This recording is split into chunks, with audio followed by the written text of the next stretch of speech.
आज आपण दुधी भोपळ्यापासून नाश्त्याचा प्रकार पाहतोय। बघा त्याच्यासाठी बघा साल काढून झाल्याच्या नंतर आपल्याला खिसणीने असा दुधी खिसून घ्यायचा आहे। बघा अशा प्रकारे एक अर्धा चमचा जिरी, चिली फ्लेक्स, त्याचबरोबर बघा एक पोहे खायचे आपले 2 चमचे। बघा बाइंडिंगसाठी आपण बेसन टाकून घेतोय। त्याचबरोबर तांदळाचं पीठ आपल्याला जशी गरज भासेल बघा तसं आपण तांदळाचं पीठ टाकून घेणार आहे। नंतर इथं मी थोडासा गरा घेतलेला आहे बघा, तो पण आपण टाकून घेतोय।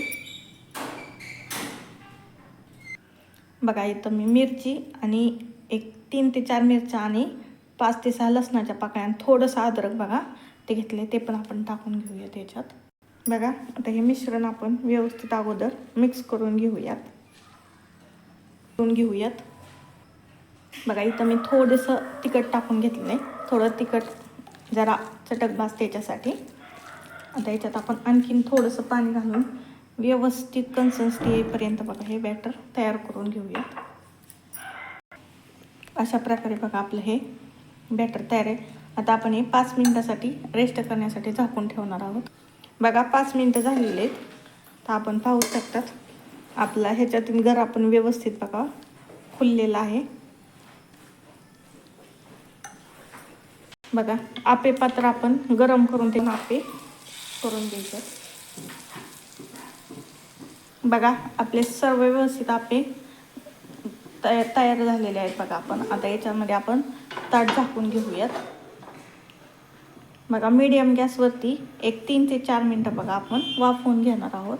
बघा एक 3 मिनिटं झालेली आहेत, आता आपण काढूयात ताट।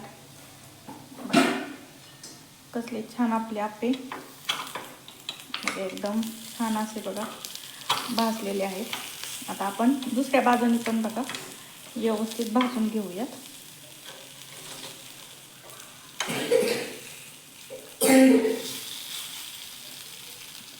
बघा आपण दोन्ही साईडून व्यवस्थित आपले हे आपे भाजून घेतलेले आहेत।